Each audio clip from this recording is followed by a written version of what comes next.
Thanks. Okay, so I think thanks. I mean, that took nearly 2 hours. And I've got a much better appreciation for the as the intent was, right, the economics of global energy.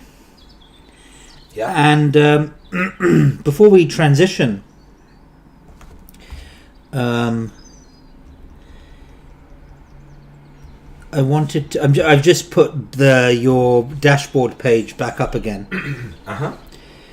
And at least my understanding is, from a demand side,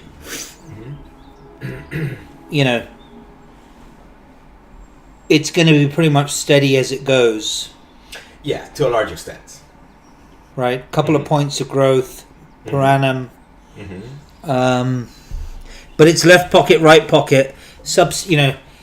We can substitute in that 18% transportation oil for electric, but then it pops up in the power stations. Correct.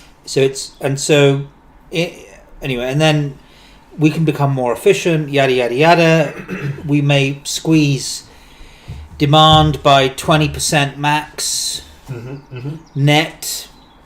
Yeah. Right. The highest numbers I've seen for demand, dropping in demand of oil is about 30%, but that assumes everything happens. Right. So let's say it's 15 to 30. I reckon 20. Yeah. Then on the supply side, I mean, it's just my big takeaway is, and again, looking at your depiction of it here.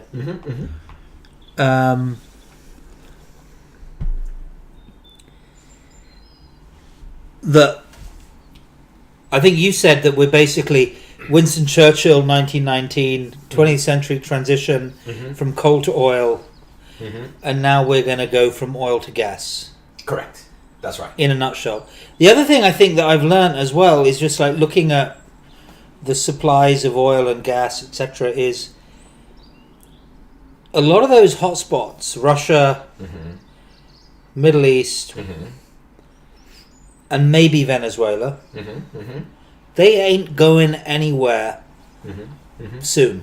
And the US, of course, the resurgence of the US. Right. So, and then the other thing, I think the big learning as well around the price of oil, and then you were saying how, like, 2 billion barrels. 2% swing can give you. It's almost like a 10 to 15x impact on price. So a 2% swing can give you kind of like a 20%, 20 to 30%. Yeah, swing. Price swing. Correct. Yeah. So I feel like I'm kind of better educated now in terms of the economics of demand, supply, etc. It would be great if we could transition to some of the geopolitics aspects of this. Yeah. So maybe we can look back at the dashboard at the bottom of the dashboard. Sure, it's up there. So tell me. Yeah. So I subdivided this into obviously the different types of supply that we have. Yeah. And I mentioned 2 different types. So one is what I call secure supply, right? So this is what by secure I mean that it's secure, that it's secured from a political perspective, right? From a country perspective. So we don't assume that the United States will suddenly stop producing for political reasons. Yeah. Right? So that stuff is there. Saudi Arabia is definitely there. Saudi, remember, has the cheapest oil in the world anyway. They producing it costs them less than $10 a barrel. Again, depends where you drill, or where you're producing it from. But it's anywhere from $5 to $10 a barrel. So they'll always make money. They have this big alliance with the West, with the US particularly, and so that product will continue flowing. You could still have difficult supply, but it's still secure, right? So that's why I distinguish between easy and difficult. So when you get to Canada, it's a little bit harder because of the tar sands. Shale gas is harder than than conventional. It's a little bit more expensive, but it's still fairly secure. Now, if you add all of that together, if you take all of OPEC together, you get about 40% of the supply, right? And then you've got everywhere else. That's the other 60. But there's always going to be these sensitive players, which is what I call the wild cards, right? That's Iran, Iraq, places like Syria, and places like Venezuela, right? Because Venezuela, we didn't show this chart, but Venezuela was producing over 2.5 million, close to 3 million barrels a day in the past. And today they're producing about 1.2. There's been a tremendous decline, less than half that they were used to produce.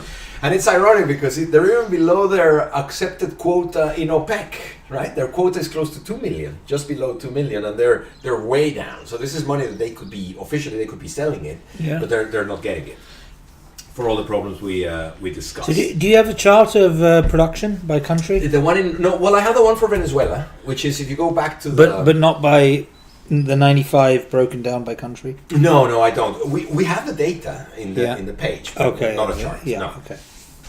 I mean, it again comes back. Remember, the U.S., Saudi, and Russia give you almost a third of the total supply, right? So in your buckets, in terms of secure, is that 40%? It's depends if you count Russia or not. Because Russia gives you another 11 million barrels a day, and Russia can be seen like secure, but we know that they're touchy, right? So what is it roughly secure? 30 to 40? Yeah, I would say 30 to 40. And then what's the next category? So the next it's still. Oh, okay. No, let me take a step back. So if you take secure supply, including easy and difficult, right? Including shales and whatnot, and conventional. You're easily in about 70%. Right? Because that will include anything coming from Australia, from Europe, from North America, from South, So then 30 is sensitive. Correct. It's about 30 that is sensitive. And for gas? No, for gas, it's Russia plays a bigger role in gas, right? So there, remember. Well, it's more sensitive, right? Because on the data, I mean, like, Qatar is, I wouldn't call that secure. I wouldn't call Russia secure. Right. Yeah, I would probably call Qatar secure because in the end, I mean, after all, Qatar is playing by the rules, right? And they've got linkages with. So in oil, 30% is coming from these dodgy. So one of the things I didn't ask you is the significance of Iran and Iraq. Right. Correct. So, compared to Saudi, in terms of oil, what's the relative size of Iraq? Right.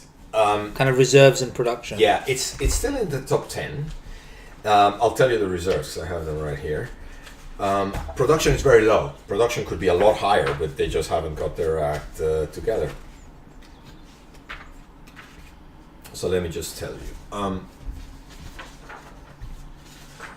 In terms of reserves, Iraq has 112. Oh, sorry, no, higher than that. It's 148, which is just below Iran, right? Iran is 157, 148, and then remember Saudi is 266. So that just gives you. So it's 150 versus 250. Okay. Correct. So it's about 2/3 roughly of what Saudi has. Pretty big. Yeah, exactly. And then it's much higher than the Arab Emirates, for example. The Emirates have 97. Iraq is 140. And the US? The US has 50. Right? And got it. Okay. Yeah. Now, if you look at production, though, the story gets very different because Iraq produces very little compared. I mean, it produces 4.5 million barrels. Their RP ratio is much higher. The RP ratio, remember the reserves to production ratio, is over 100 years of Iraqi oil at current rates of production. Okay. So this is now the punchline, right? This is where you're going to have to kind of maybe bear with me and exercise some creative license. So now I get it. I've seen the bubble charts. I've seen the flows. I get the oil versus gas. I get the demand ain't going anywhere. Right. And secure supply is 70%, and that ain't going anywhere. And actually, all of this, like renewables, it's a lot of it is hype, frankly. Like when I look at the data. So if you were kind of Bush or Cheney, if you were Cheney Rumsfeld, right, and you know this, and you've been you've been CEO of Halliburton, you've been at this game, you've been having hugs with Saddam Hussein, etc. So you know this data in a way that I didn't know before this conversation. And you've probably concluded demand ain't going anywhere, and that we need to secure supply. Right. What would your worldview be? Like, what would your priorities be in terms of sustaining the American way of life? Right. Yeah. Of course. Which is 20 cubes of ice in every drink. AC on 24/7. Correct. Right, SUV. Long distances, driving a lot. Yeah. Whatever. Like as an oil economist / chemical engineer / whatever. Yeah. What are kind of the top 5 things you need to make sure to feed the American machine? Correct. I think it's not a coincidence that Saudi Arabia has that association with the United States. Right? Okay. Let's call it a partnership of some sorts, or so that's so Saudi is it's a tenth of the world's supply. Production. Yeah, exactly. So 10% of the world's production, right? And Okay. you're guaranteeing it by having this sort of alliance. Yeah. And I mean, when I used to live in Saudi, it was very common that, you would go to the big Air Force station. Oh, sorry, the Air Force bases. And they had Americans training their soldiers. Yeah. So Okay. So this. So number one is just make sure nobody messes with. Correct. With Saudi. Okay. Correct. What's number 2? Right. I have one that this is personally, and I think Obama was trying to do that, is to reach out to Iran. And I'll tell you why. Because Iran has the second largest reserves of gas, very large reserves of oil, and geographically, it's linked by the pipelines and all that, right? Yeah. It's a big market. It's it's a sophisticated market itself. In many ways. 60 million population. 65, something like that. Yeah, you're absolutely right. So that's where I guess, in my opinion, I think the world would be a lot better off if you bring Iran into the fold. Yep. Right? And just normalize them into the system. So they would obviously start tankering. Now, their oil is still part of... So if Saudi is 10%, these guys must be what, 7, 6, It's 7? it's about almost 6%. 6%, right? Based on their production today. Yeah. Correct. But that could increase increase more. Exactly. So we're not... And their gas is just... Well, they have more gas than Qatar, right? Yeah. So for America, though, the gas... They're not going to... Well, they could benefit through LPG. Yes, the LNG. LNG, sorry. Yeah. But the oil, got it. So number 2 would be Iran, then. I think Iran is the biggest, although the one. So what is the Cheney Rumsfeld doctrine? Would it be don't mess with the secure supplies and keep the oil price low? Was that it? I think what they did. I mean, going back to 2003 and the invasion. What you would do if you were them? Correct. I think what they did is they saw Iran as a too difficult to gamble, but they saw Iraq, right? And as we see, Iraq also has 5% of the supply. So number 1 is Saudi, secure Saudi. Correct. So this is not what they did, but what would you do? Yeah, correct. If you were Cheney Rumsfeld. So you're saying you secure Saudi, bring Iran in the fold. Yeah.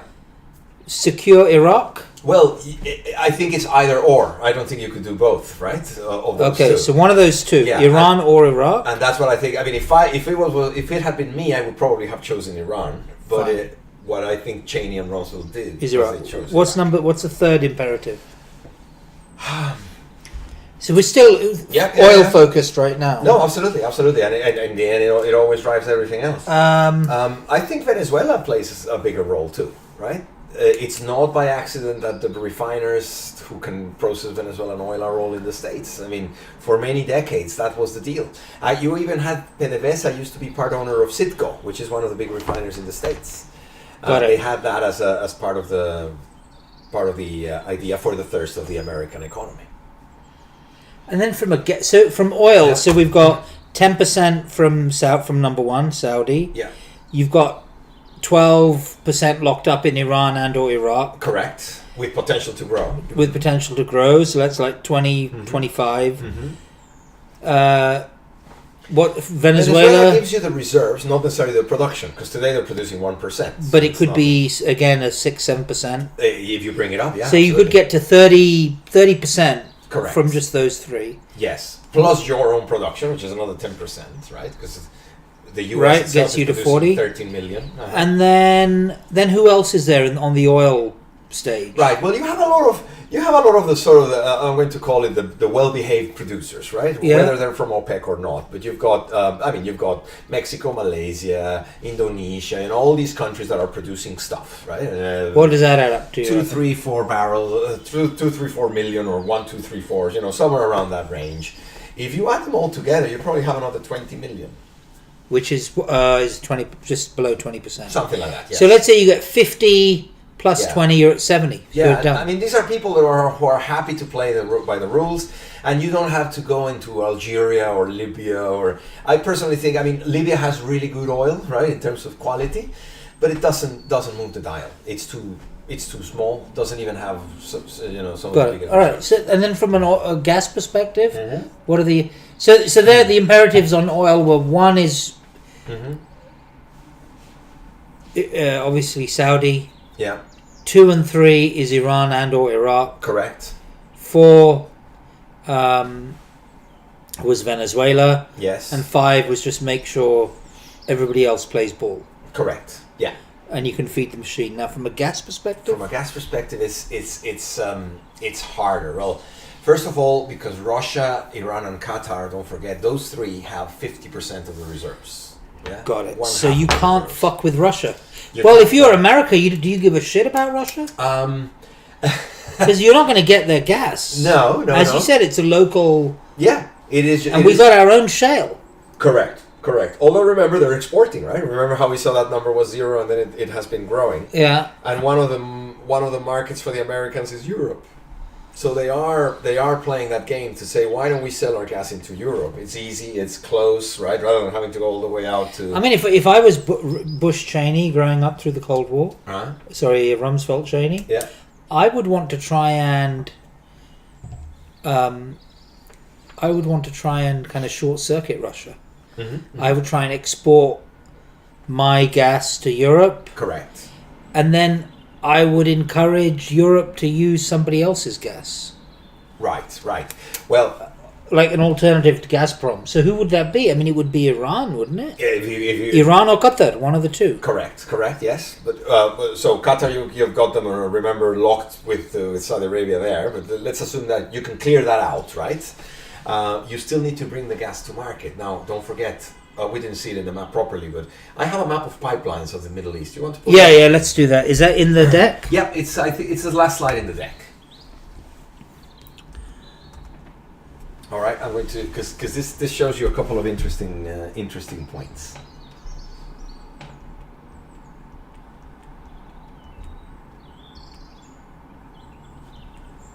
Oh, this is page 15, right? Yeah, it would be. I think it's got the map of the Middle East. Yep. Mm-hmm. Now let me just give me 1 second. Sorry, sure. Mess this up. Okay. Let me blow this guy up. Because this map has everything. It's got the pipeline, but it also shows you the big reserves, the big oil fields and gas fields. Can you see that? Yeah, the green. Correct. So the green is all oil. So in lines? The lines are the pipelines, and then you also see some of these little green blobs. Look at Saudi Arabia. Can you see that long green blob? Yeah. That is it says there it's called the Al Ghawar field. That thing is the biggest oil field in the world. That thing produces 4 million barrels a day every day, and it's been doing that for the last 40 years. Wow. right? So, and you can see they have some gas associated. A little bit of gas, not too much, but there's some gas there. Right? And then you see Qatar right there, and there's this red blob between Qatar and Iran. That is the big, they call it the North Dome field in Qatar, or the South Pars field in Iran. It's the same. And that's shared between Iran and Qatar? And Qatar, yes, that's right. That's right. That is the biggest gas field in the world. That is the one that suddenly became the... If Saudi wanted to invade Qatar, who's going to stop them? Well, you know, this is an irony. There is a huge air base in Qatar. The Qataris invited the Americans to come and build a base there to defend them, you know, quote, quote, from the Saudis. But yeah, you're absolutely right. I mean, to be honest, they're all Sunnis, right? They're all part of the... You could have... if you know, somebody said to me one day, it was a joke, they said, you know, the Arabs could rule the world if they could only agree. Yeah. That's part of the issue. But anyway, so look at the pipelines, right? You have these green lines moving all the way to Syria, Jordan, and so forth. They connect to Egypt, right? Around Israel. Obviously, they don't sell into Israel, but they just bypass it. But look at the red lines from Iran, and you can see that a lot of the fields are in the northwestern part of Iran, which is not far from the Turkish border. Remember how we said before. So you could potentially connect Iran into the system that goes to Turkey and then through to Europe via, you know, Greece, Bulgaria, etc. That would be the way to shortcut the Russians. It's just that Iran is too politically charged. And the other thing, of course, is that the Saudis would never like that, right? So the US has to play has to balance the two things. I mean, Iraq is effectively Shia now. Yeah. So,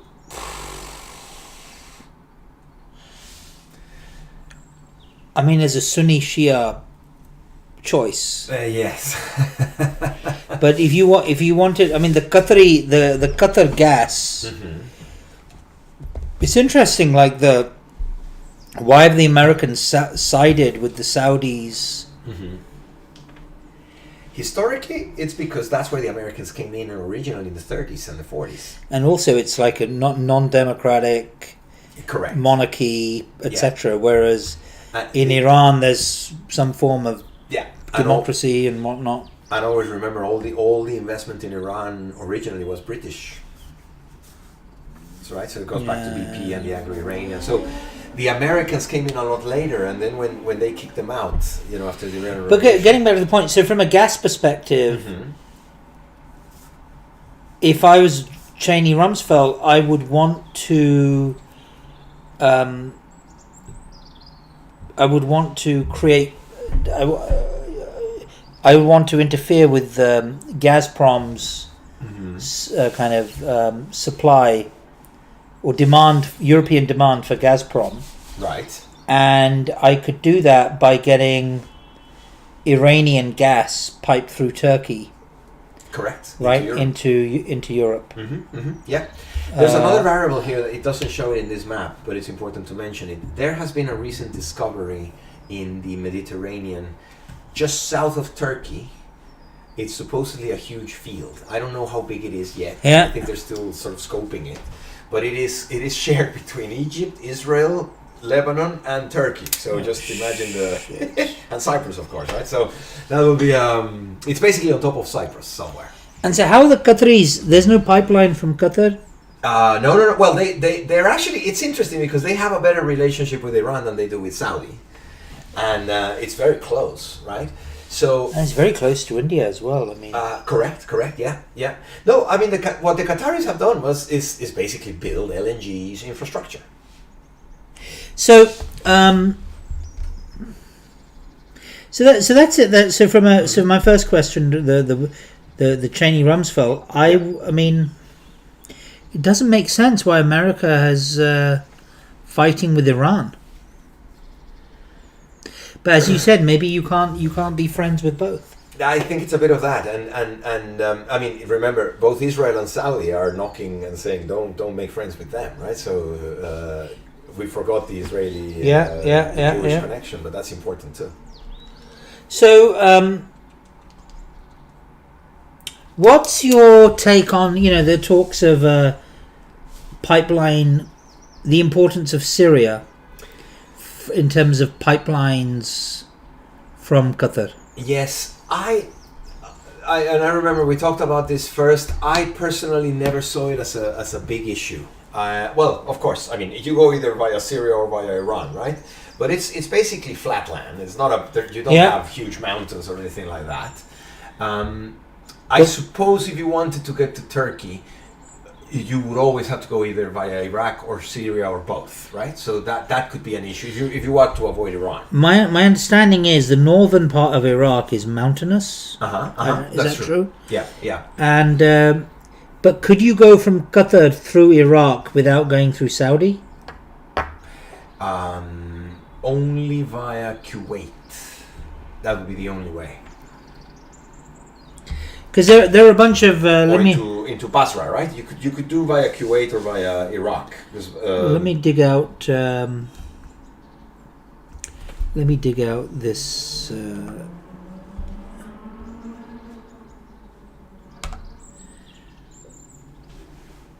This map.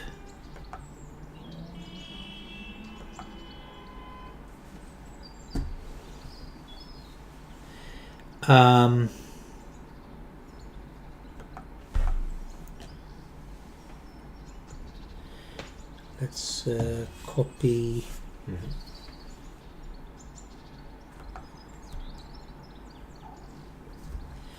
I know you may think this is kind of nonsense. Now I remember there's been a lot of discussion on that, and because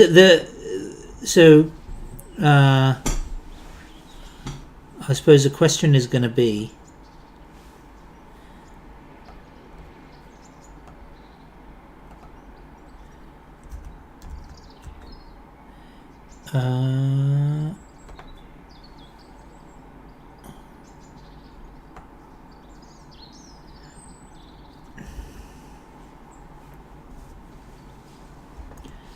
This is a different document.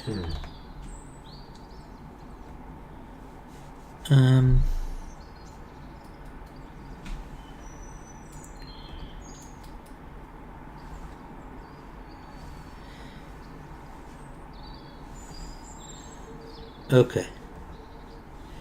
Yeah, if I just show you this. Yeah. Right. So it's basically saying if you want to avoid Saudi, you would have to go up. So this is Doha, Qatar, into Iraq. Is this Iraq? No, is this Saudi? That's Saudi. Yeah, all the way to the border with. So would the Saudis wouldn't let you build a pipeline? No, not as things stand. No, because the stance that the Saudis are taking is basically saying, okay, shut down Al Jazeera, which is the news, and come along the lines of what we play. Stop playing the diplomatic games and so forth in Egypt and all these things. But this red line, which is Iran through Iraq, which is plausible because of the Shia population in Iraq. Through Syria, yes, and then into Europe, into Turkey, and then into Europe. Right. So various people will say this explains why Syria is important because allegedly this is mountainous territory, north of Mosul, etc., and you'd have to pipeline it through Syria, and the Russians are there because they don't want. Correct. Yeah. So is this plausible? Well, it is partly, but I would argue. I mean, there's already a pipeline between Iran and Turkey, so you could go further up through Iran. Yeah. Why would you need? Why would you need the Iraq and Syria? So yeah, it's not convincing, is it? No. So do you see from an oil perspective any relevance of Syria? No, not really. So tell me about Iraq. Yeah. Okay. So Rumsfeld, Cheney, they enter Iraq. Iraq had nothing to do with Osama bin Laden. Yeah, no, nothing exactly. So the theory, a lot of people say, oh yeah, well, the rationale for that invasion was oil. Right. Now, the data would support that. Yeah. From the oil perspective. From the oil perspective, that it's very important. You want to convert it from sensitive to secure. Correct. Using your framework. Exactly. Now, for that to be plausible, then we should, looking back now, be able to point to things the Americans did that support the original hypothesis that it was oil related. So did they take over the oil fields? Who's running them? What's the production? Correct. What's the involvement of Halliburton and other Western? Yes. What's the deal? Okay, I'll tell you what I know. It's some of the big oil companies the international oil companies are present in Iraq. Yeah. The biggest issue there is security. So they will send some of the technology people out there, to sell their technologies or to build something to produce. But it's always, you need to keep people in bunkers and special compounds where they can live and so forth. So you need to pay for that extra security. My other thing that I heard is they have some petrochemical aspirations. Well, so when a country has petrochemical aspirations, it basically tells you that they're sorting out their oil and gas. Yeah. Right, and there may be some refining involved, but they're basically saying we will have secure flows of feedstocks that can eventually become petrochemicals. Right now, we've been hearing this for 6 years or 8 years, but I haven't seen anything yet. So my guess is that there's still too much uncertainty. But who runs the fields? Is America advantaged? Yes. Post Iraq invasion. Correct. To be honest, I'm not 100% sure. I prefer not to speculate. What I know is the international companies are there. So it's either. Were they there before? No. This was all soon after the invasion. So who did it before?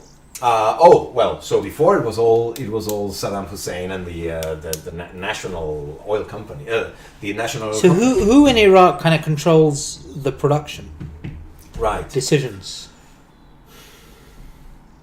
They have the government, which is it's a bit of a puppet, right? Controlled in some ways. By the Western / American, etc. Right. What I understand they did is that they do these blocks. They bid the blocks, and then companies come in and they say, okay, I'll take that block and I'll produce there. And there's always a marketing agreement that says, I'll pay you so much for whatever I produce. Yeah. That's what I understand they're doing, which is not very unusual in terms of what happens in the rest of the world. Is that what happens in Saudi? No, Saudi no, because in Saudi Aramco controls everything. But this is what happens, for example, in Angola or in Algeria or any of those places. This is standard practice. Correct.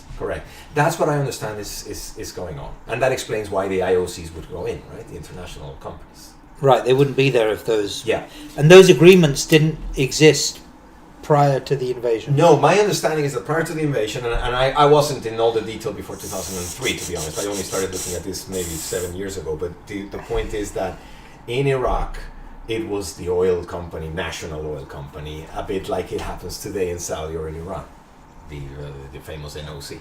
Got it, okay. Yeah. So we got Saudi, we got Qatar's gas, which is trapped.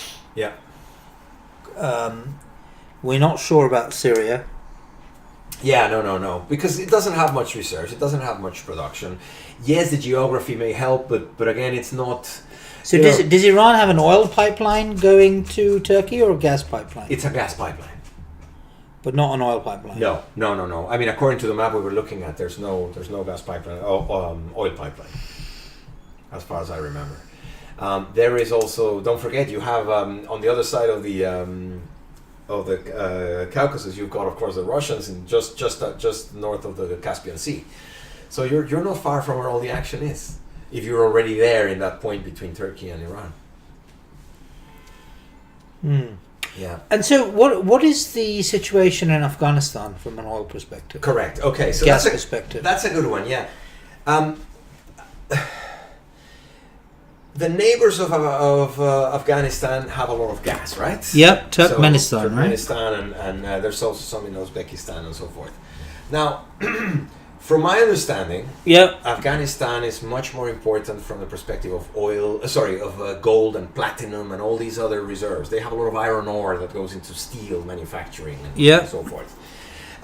The oil and gas picture is not so relevant from what I But there is a understand. TAPI pipeline, a Tajik, Afghan, Pak, India pipeline. Correct. But the That's a gas pipeline. but the That whole they're logic, building, right? absolutely. But the whole logic of that pipeline is take gas from Turkmenistan into India, right? Yeah. That's the flow, and then it just branches to Pakistan and Afghanistan as it goes through.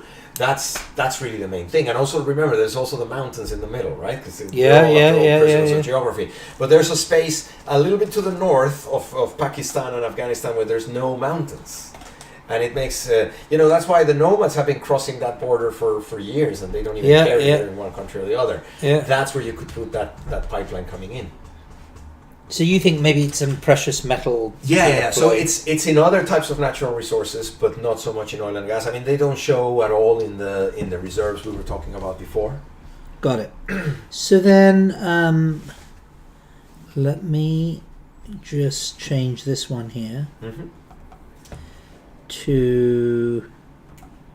I'll show you the list of okay, so going back to my list of geopolitical questions. Okay, so Cheney Rumsfeld we talked about, USA Saudi we talked about. Yeah. Iraq, it seems it did make a difference. Iraq is more secure now than it was before. Yes, you could argue that. Right? Mm-hmm. Now, what about Libya? Libya. Let's look at the reserves of Libya. Nice, interesting, good quality crude, but again, I don't think it moves the needle too much. Let me just double check it. So Libya has reserves of about 29 million. Right, it's a little bit bigger than Nigeria, and it is producing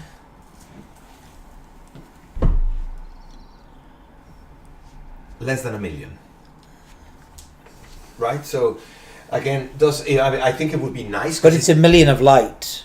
Yeah, correct. And it used to be much bigger before. They used to produce close to 2. They were about 1.8 just 10 years ago. And today they're producing 0.8. So they And what percentage of the kind of the good API shit are they producing? I think it's a majority. Not all of it, but it's a majority. And remember, the oil fields are very concentrated in a certain area, right? Which is where yes. So it is good oil, definitely. You could get another 1 million out of it based on current capacities. But again, does it move the needle? You're talking 1 million out of 100. So all the theories about, downfall of Gaddafi was an oil play doesn't really, not plausible. No, I don't think so. I don't think so. No. And then, so Afghanistan we talked about, Syria we talked about, Russia. Yes. So, if I wanted to destabilize Russia's supply to Europe, I'd need to get close to Iran. Pretty much. Yeah, because it's the only heavy one that will make a difference. Because Qatar is trapped. Yes.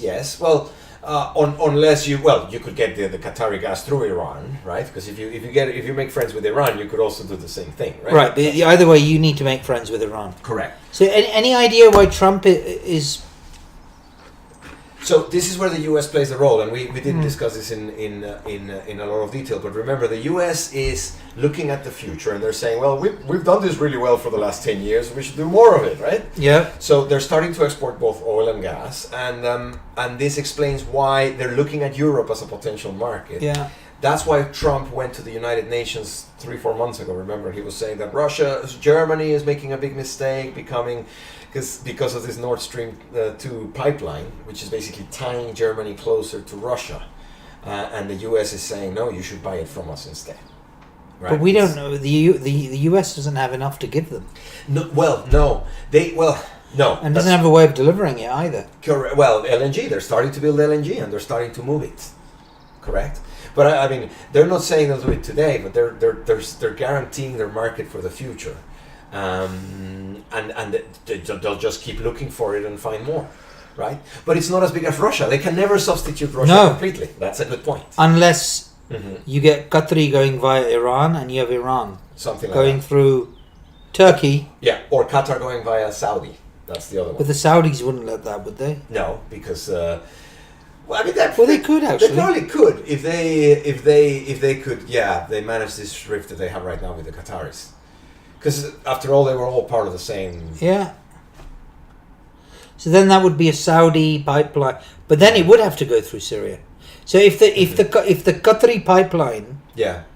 is plausible, Yes. then Syria is a hotspot. Or no, Egypt could be another one because you could go through Egypt. There is already connection from. But then how do you go from Egypt to Europe Well, that's true. under the No, Mediterranean? you're right. You still need LNG. So maybe, I mean, so it's possible. So USA, Saudi tick, Iraq tick, Mhm. Libya no, Afghanistan, yeah, there's a TAPI and there's some resources. Yeah. Syria, yes.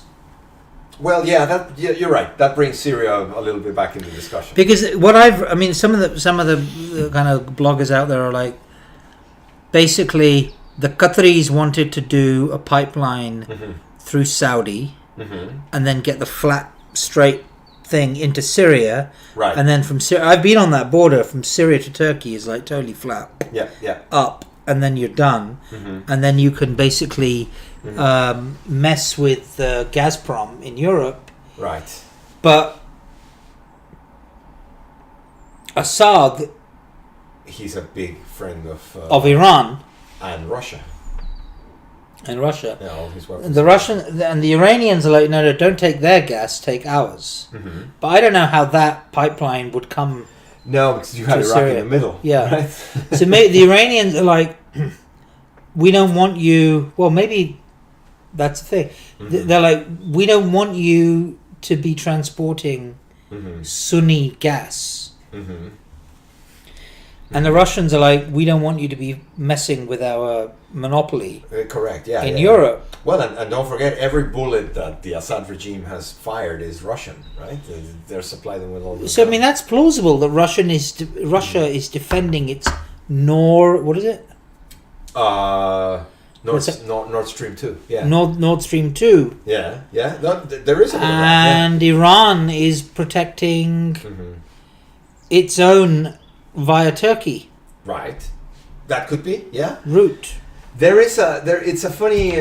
It's ironic that you say, if we want to short circuit Russia, but it's actually Russia who is short circuiting the West, right?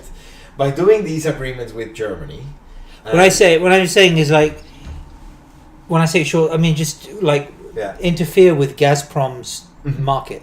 Correct. Yes. So Venezuela we talked about, Russia we talked about. Two last things we haven't spoken about. Mm-hmm. So what is MBS up to? So we talked about, Saudi is still 10%. Right. So what's the prognosis on Mm-hmm. their reserves? Yeah, I think the reserves are. I don't think that's an issue. I think they'll still. They have for the foreseeable future. They'll 100 continue years? producing what they're doing. A little bit less than that. 60? Maybe 60 to 80 years. And then what happens? Easily. No, I think the problem is more immediate than that. It doesn't go that far. I think it's from now till 2030, right? So the Saudi population is growing quite fast. It has grown very fast. They have all these younger Saudis who have contact with the West. They have traveled. Many of them have studied, in US or here, and then they're going back home. And MBS has to reconcile authoritarian government with a sophisticated population. Let's put it that way. That's where the whole idea of this Vision 2030 comes along. I don't know if you've read about it or seen it, but so he basically says, okay, selling oil to the world and then distributing the money internally is not going to last us enough because at low oil prices that will never work and because of a high population. So I think that's what MBS is trying to do. He's trying to say, okay, let's attract additional investment. Let's build the next layers downstream and give jobs to these people, right? Because we don't want to have an idle mind I don't know what's the saying. An idle mind breeds Devil's work. devil's work. So you were just saying, I've put the oil price page up here. Oil price went down to 30. Yeah. It's now at 75. It's less than that now. It's about six. It's about So between what- 55 and 60. So let's say it stays there.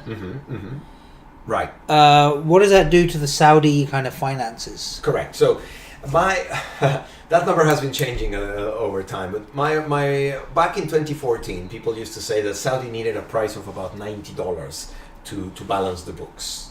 90. Right? But that was because they were, in those days the price of oil was 115. Yeah, so yeah, that yeah. didn't make much difference. But the other thing was that they were giving a lot of money away in the form of grants and scholarships. Yeah, all all those of that things stuff. we were talking about. So that has gone away. And I mean, I've been to Saudi since, and the prices of gasoline have gone up more than twice. The prices of feedstocks for petrochemicals have also increased. So there's now a tax in the country, right? Before it was zero tax. Today you have to pay a 5% VAT, and it's supposed to go up. And then if you're an expat living there, you also have to pay a tax for every member of your family. So what's there. their break-even price now? I don't know the number, but I do know that they've been eating their reserves very quickly. Because they had a reserve of almost $1 trillion or $900 billion that they basically put aside when in the good years. And those reserves are almost finished. That's what I have heard. Yeah, you'll never hear an official number of it. But so Saudi has been in recession, for the last 2 years. So I think what he's doing is he's sort of desperately trying to buoy the economy, you see, one way or another, by promising great things in the future, attracting the investment, but then generating those jobs. So it's not a kind of, it's not a crisis deficit situation. No. They've cut back. They've cut back. Probably their balancing point today is maybe $65, probably somewhere around there. I mean, it wouldn't be 40, right? But it's maybe not. And is there downside risk to oil, price of oil? No. I think today we're seeing prices, or not today, but we have seen the prices the lowest they can comfortably be for everybody. All right. If the price of oil is 40, it hurts too much. It hurts the Saudis, of course, but it also hurts the Americans. So nobody wants the price there. But I think the band is between 60 and 80. That's where. So his transformation is as much driven by some of these cultural, societal. Correct, demographic. And is it really 60 years, or is it? Will the party be over? Well. Remember, it's never exactly that number because they'll always, depending on the price, recoverable reserves may be different. But no, I think the point is a little bit. There's this interesting view. It could be 60. Let me go back one step. I'm just trying to remember exactly how to link to that.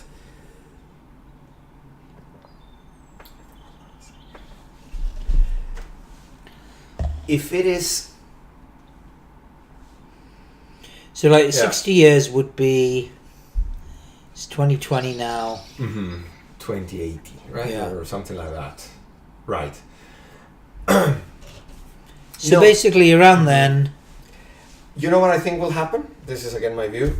I think the level of secure supply, the easy versus difficult supply, that's where it starts switching. Because also remember, the older Saudi fields like the Ghawar, they're very reliable. They're very cheap, right? $5-10 you got it out of the ground. Right. So they'll have supply. It'll just be. But they also have shale oil in the north, right? It's just you need water for that, and it's much more expensive. Got it. Yeah. So they'll just won't make as much money. Correct. Okay. In closing, so we saw China gets most of its gas from Russia, Australia, Qatar, and Russia. Yeah. The Russians are building the pipelines, and it's oil from Saudi, right, etc. Exactly. And it's going to keep on growing. Yes. And that won't change, right? Well, less than so China will grow a lot less than before. I think that's an important thing to say. Okay. right? It was growing much faster. And if you look at, for example, the BP outlook to 2040, they're basically assuming China stays about the same, just grows marginally, but India takes over a lot of that growth.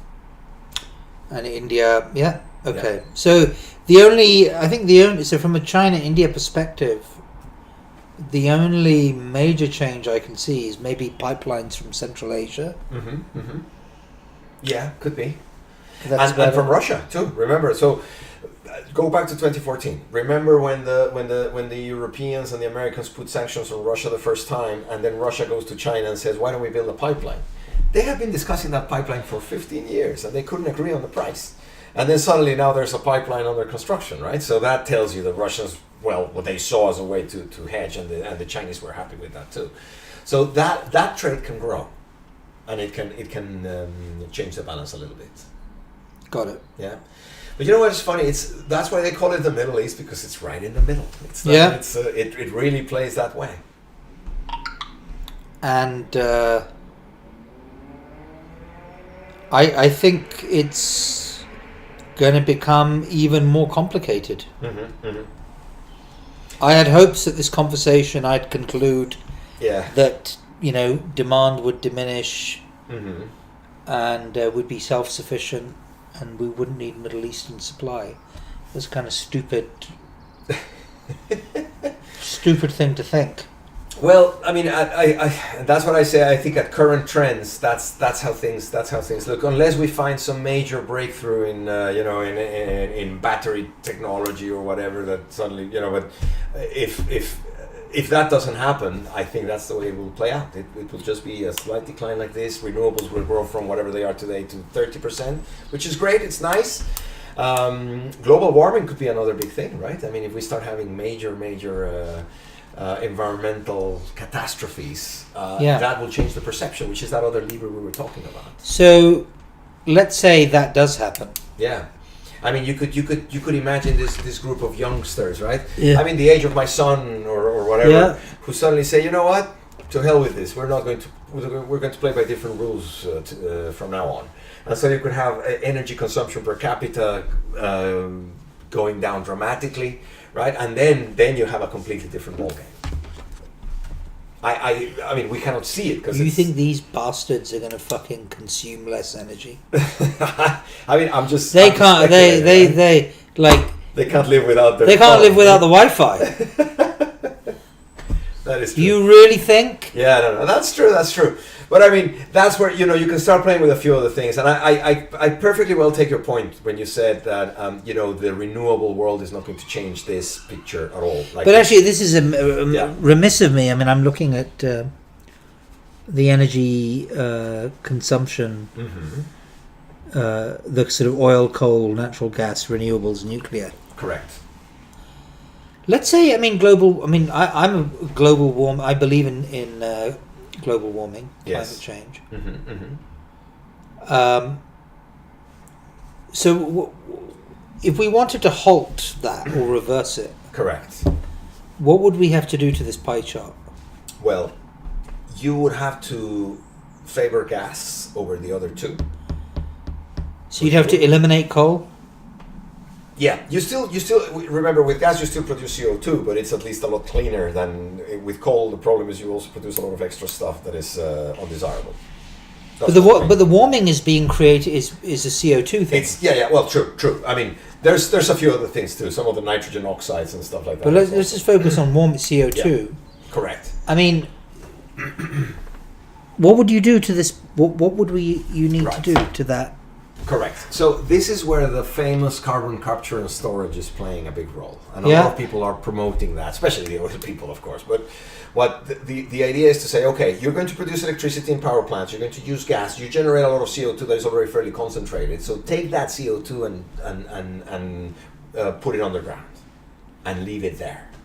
Now that's one possibility. In cans.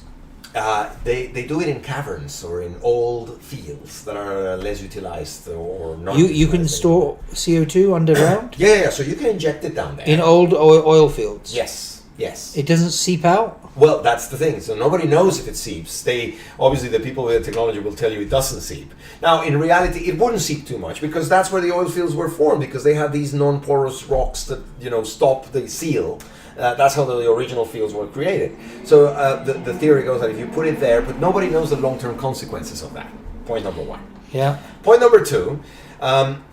A lot of the discussion on Paris and the climate change and everything is assuming we're going to find new technologies to either recover CO2 or do a net, take CO2 net out of the atmosphere, and those technologies are not available yet, right? So to get to the Paris Agreement's targets, the assumption is that some new technologies will come. A lot of people are not aware of this. But that's bullshit. Yeah, I mean, and there's a lot of prices out there to say, let's find ways to deal with the CO2. There are people talking about pushing it out to space, right? So there's other people could say, no, let's do some sort of chemical reaction with it and convert it into some sort of rock, like a carbonate or something. But I'm looking at your pie chart here. Mm-hmm. So is the CO2 incremental production per year in proportion to this pie chart? I mean, excluding nuclear and renewables. Right. Yes. I don't have the chart here, but CO2 levels have continued increasing. But like, if we create 100 units of CO2, right, is oil, coal, natural gas? Correct. The equivalent amount of CO2. Yeah. Yes. Or is natural gas less or more? No, it's a little bit less. It's a little bit less because wait. You produce CO2, but you also produce CO, and there's more CO because it's more incomplete combustion if you're using coal. So that plays a role. I think the answer to your question is a good question. Roughly, it's about the same, but it could be you could have some differences. Back to your opening remark. So this is the era of the shift from oil, to gas. Yeah. Why? You never explained why. Because it's cheaper. It's cheaper. It's much cheaper. Correct. The regional differences. And it's start-stop. And it's cleaner. Exactly. It's cleaner and it's much more flexible. Correct. And 40 years ago, we didn't have the technology to transport it and use it like we do now. Correct. That's right. Right. Got it. All right. The whole LNG. So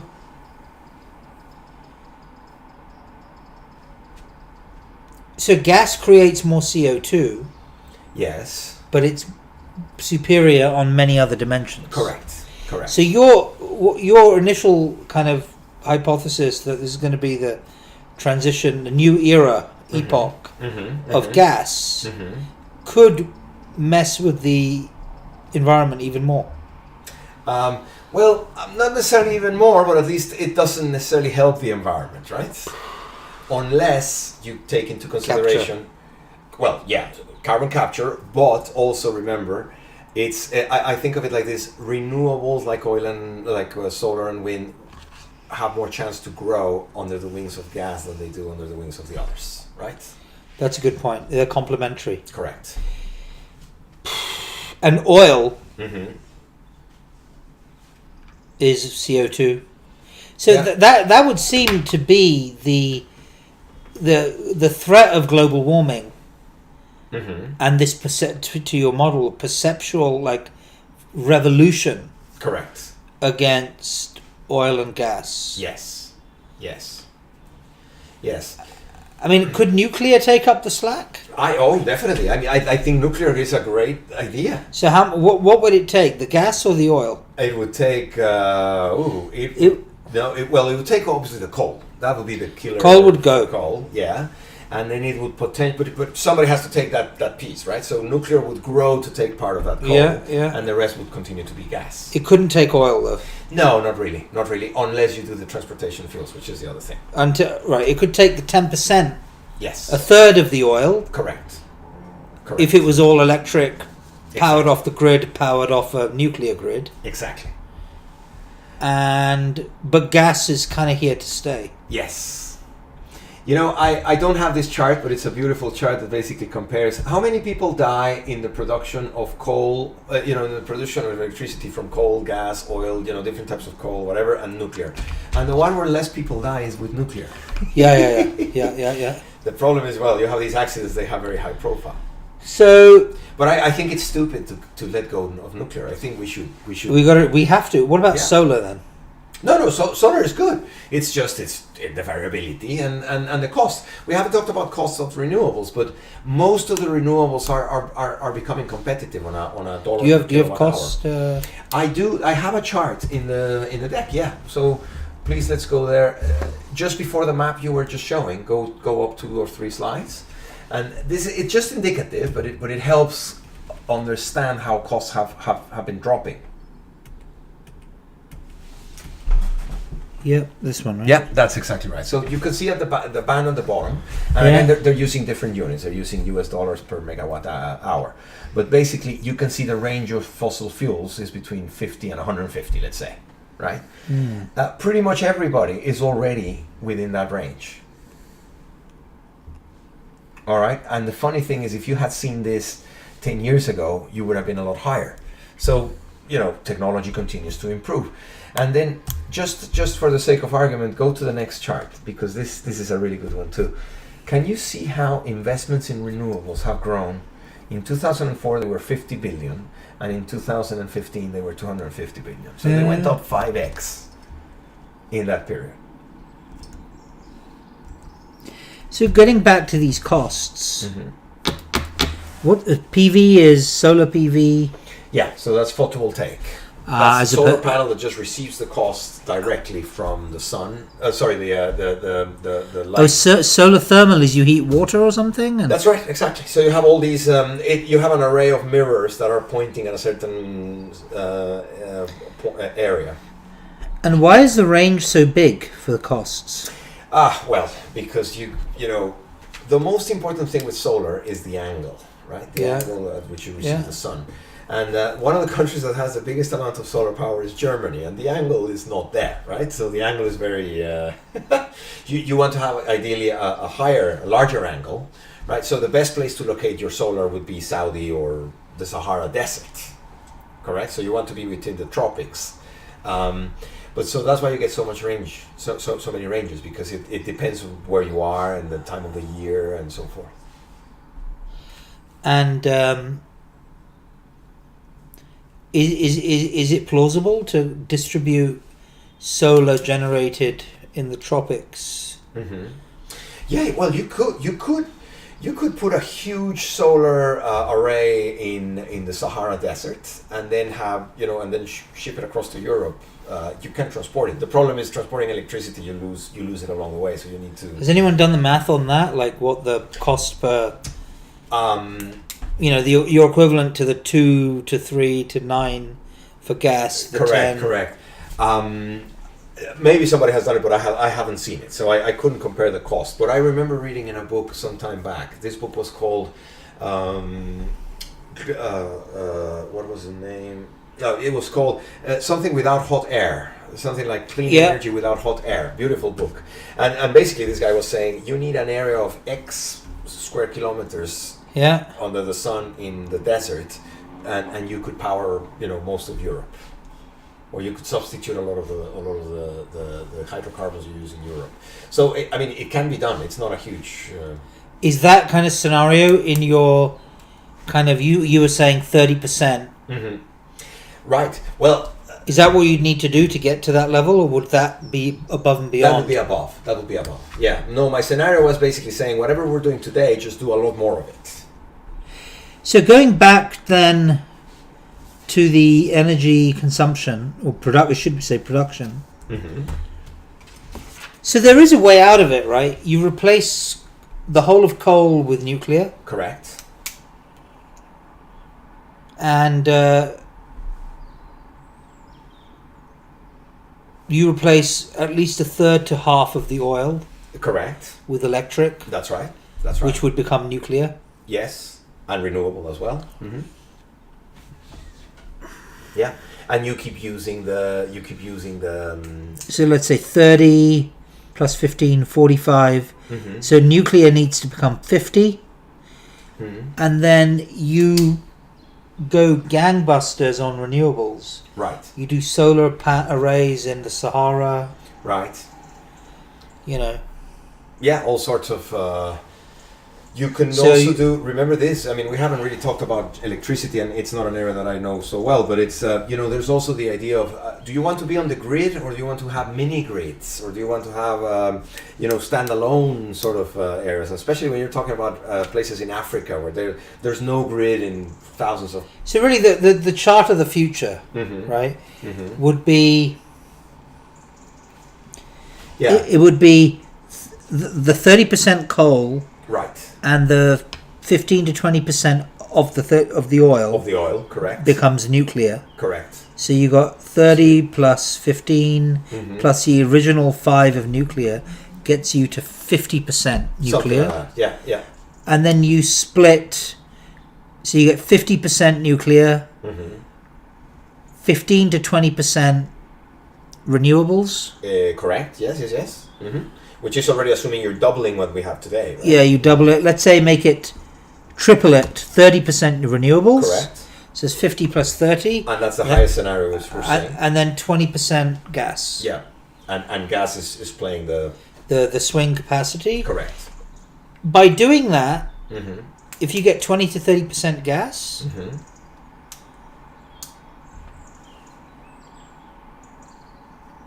we would have eliminated, we would have gone from sort of 60, 50, 75 CO2 emitting. Correct. So we would have reduced it from 75% CO2 emitting to 20%. 25. Exactly. Correct. So that would be a reduction of 2/3. Something like that. Yes. Yeah. That's it's making a couple of good assumptions, and it's still not withdrawing anything from the atmosphere. Remember, that's a big thing. We're hoping that It's in the next still 100 there, years, you need to find a way to take it out. That would just be to stop. Yeah, correct. That would be to stop adding to the problem. Exactly. Wow. Okay. Yeah. So. We should have another conversation later about decarbonization technologies, because there's actually a lot going on. I've only started reading about it, but if you give me some time, we should have another chat on that. Yeah. So just recapping.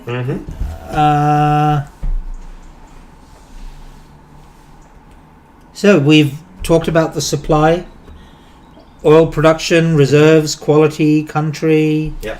We've talked about demand. We've talked about the impact of electric, the economics. We didn't get into the cost structure as much. We've done geopolitics. That was very informative, dude. Yeah, that was good. I enjoyed it.